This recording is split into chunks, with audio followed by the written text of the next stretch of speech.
तमीज से बात करिए, मैं सीनियर हूँ आपका। और अब संदीप भैया छोटे नौकर लग रहे। अगर लव करेगा तो फोन से तो बात करेगा। एक बार भी कभी उससे बात नहीं होती थी टीचर से कि जैसे उन्होंने छोटी छोटी चीजों में बुलडोजर चलवा दिया। ये तो बहुत बड़ा कांड है।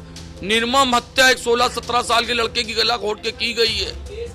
अगर बुलडोजर नहीं चला इसमें, उनको फांसी नहीं हुई फास्ट ट्रैक में, तो इस सरकार से मेरा पूरा विश्वास उठ जाएगा। ये अल्लाह अकबर और तमाम बातें इसलिए लिखी गई थी कि परिवार को गुमराह कर दिया जाए, हम लोग पुलिस के पास ना जाएं, और दूसरे दिन ये लोग, इनकी जलंधर की टिकट थी इन लोग की भागने की। बात करने के लिए हम मौजूद हैं कुशाग्र के परिवार के साथ। भाई साहब, क्या नाम है आपका और आप कुशाग्र से आपका क्या रिश्ता?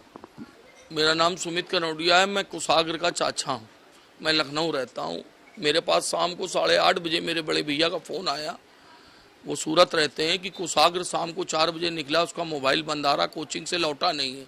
स्वरूप नगर मैनन कोचिंग में वो पढ़ता था। तो मैंने आनन फानन में सबसे बात किया और वहाँ से मैं लखनऊ से निकला और अपने जो भी सोर्सेज थे उनसे ये पता लगाने की कोशिश करी कि बच्चा कहाँ जा सकता है। और मैंने CDR रिपोर्ट उसकी निकलवाई, लोकेशन निकलवाई, लास्ट सीन, उसमें नंबर जो CDR में आए वो मिला के चेक किए, तो वो उसके जयपुरिया स्कूल के दोस्तों के नंबर थे। ये बताइए कि एक पत्र यहाँ पे जो है फेंका गया, फिरौती की मांग करी गई। आप लोग पुलिस के पास कब गए और कैसे इस मामले का पता चला कि इसमें जो महिला टीचर है वही इन्वॉल्व? हम लोग एक्चुअली में पुलिस के पास गए, हमारे चाचा गए थे, उनकी P रोड में दुकान है, 8:30 बजे।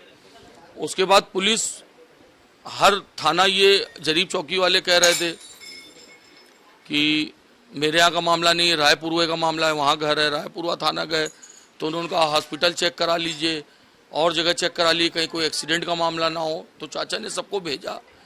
फिर हमने एक आध फ़ोन कराए SHO के पास।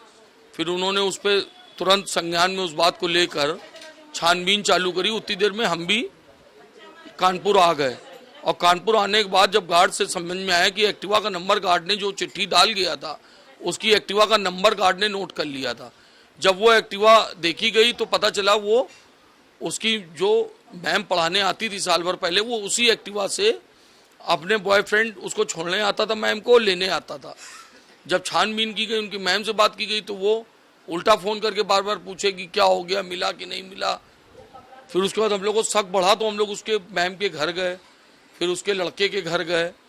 लड़के के घर में उन्होंने बात को टाल मटोल करने की कोशिश करी। एक्टिवा बाद में मिल गई वहाँ पे, पहले नहीं। फिर एक्टिवा हम लोग ने कहा, तो उसको, लड़के को और एक्टिवा को हमने कहा साथ में चलो, उनको बैठाल के कुछ हमें चीज़ें आपसे पूछनी है। ये बताइए कि पुलिस ये कह रही है कि जो पूरी मामला था वो कहीं ना कहीं टीचर के साथ जो संबंध थे उसको लेकर था। किडनैपिंग वाली बात को पुलिस ने कहा है कि ये सिर्फ ध्यान भटकाने के लिए था। आप क्या सोचते हैं? किडनैपिंग, वो लड़का 1 नंबर का सटोरिया, ये बात पुलिस ने एक्सेप्ट करी। उसके मोबाइल से ये चीज़ बरामद हुई है। वो मैच में काफ़ी रुपया हारा था। वहाँ मैंने पता किया, ये दोनों लोग, टीचर जो है इसके कोई है नहीं खानदान में, ये हिमाचल की कहीं रहने वाली है। जब मैंने तफ्तीश की तो ये लोग दोनों शादी की फिराक में थे और इनको पैसे की बहुत सख्त जरूरत थी। इसके ऊपर, लड़के के ऊपर, शुक्ला के ऊपर काफ़ी सट्टे का कर्जा था। इन लोगों ने सोचा कि दोनों भाई बाहर रहते हैं, इससे आसान परिवार कोई नहीं मिल सकता है जहाँ से रुपया मिल जाए। और निर्मम हत्या इन्होंने इसलिए की कि लड़का बाद में बता ना दे, क्योंकि लड़का सबको पहचानता था। इन्होंने कहा, लेटर में इन्होंने लिखा, लेटर है हम लोग पास, कि आपको कल तक इंतजार करिए, त्यौहार खराब नहीं करना चाहते, जहाँ बताएं वहाँ रुपया पहुँचा दीजिएगा। तो कुल मिला के ये लोग, पूरा प्लानिंग थी इनकी, 1 महीने से रेकी कर रहे थे। नीचे गली में गार्ड ने बताया, इन्होंने हर चीज़ बड़ी प्लानिंग से की थी। ये तो भगवान हमारा सीधा था जो इनकी एक्टिवा का नंबर मिल गया और ये पकड़ गया, बॉडी इनके घर में बरामद हुई। ये बताइए, पुलिस जो संबंधों की बात कर रही है, क्यों आपको लग रहा है कि ऐसा कर रही है? और जो किडनैपिंग वाली बात है वो प्रेस नोट में भी मेंशन नहीं थी, ऐसा क्यों? पुलिस को किडनैपिंग दिखानी चाहिए। वो तो पहले हमने कहा था, हमने अपनी तहरीर में दिया है कि हमें इन दोनों नाम के साथ दिया है हमारी तहरीर में, कि हमें रचिता और उसके लवर प्रभात शुक्ला के ऊपर पूरा शक है, क्योंकि एक्टिवा का नंबर उसकी मिला, उसके घर में एक्टिवा मिली हमको। उसके बाद सारी चीज़ें, क्लू उसी के ऊपर गए और बॉडी भी फिर उसके घर में बरामद हुई। उसके बाद लव वाली बात है, मेरे लड़के का CDR निकलवा लें, मोबाइल उनके पास है। अगर लव करेगा तो फोन से तो बात करेगा। दिन में कम से कम एक बार भी कभी उससे बात नहीं होती थी टीचर से। बताइए फिलहाल आप क्या मांग करते हैं प्रशासन से? मांग ये है योगी सरकार से कि जैसे उन्होंने छोटी छोटी चीजों में बुलडोजर चलवा दिया, ये तो बहुत बड़ा कांड है। निर्मम हत्या एक 16-17 साल के लड़के की गला घोट के की गई है। अगर बुलडोजर नहीं चला, इसमें उनको फांसी नहीं हुई फास्ट ट्रैक में, तो इस सरकार से मेरा पूरा विश्वास उठ जाएगा। एक आखिरी सवाल मैं आपसे पूछूंगा, फिरौती का जो लेटर था उसमें अल्लाह अकबर और इस तरीके की तमाम बातें थी, आपको क्या इस पे पुलिस से आपकी बात हुई है या क्या इसके बारे में? ये अल्लाह अकबर और तमाम बातें इसलिए लिखी गई थी कि परिवार को गुमराह कर दिया जाए, हम लोग पुलिस के पास न जाएं, और दूसरे दिन ये लोग, इनकी जलंधर की टिकट थी इन लोग की भागने की, टिकट हमें सूचना मिली कि पुलिस को बरामद भी हो गई है।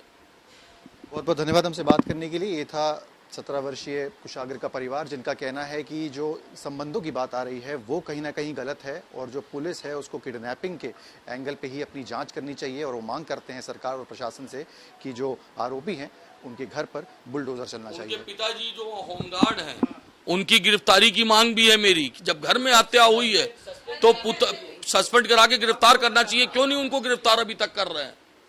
कुछ सवाल हैं जो इनके प्रशासन से हैं। अब देखना यह है कि प्रशासन जो है इस पे अब क्या कार्रवाई करता है। वीडियो जर्नलिस्ट अमित के साथ सिमर चावला, कानपुर।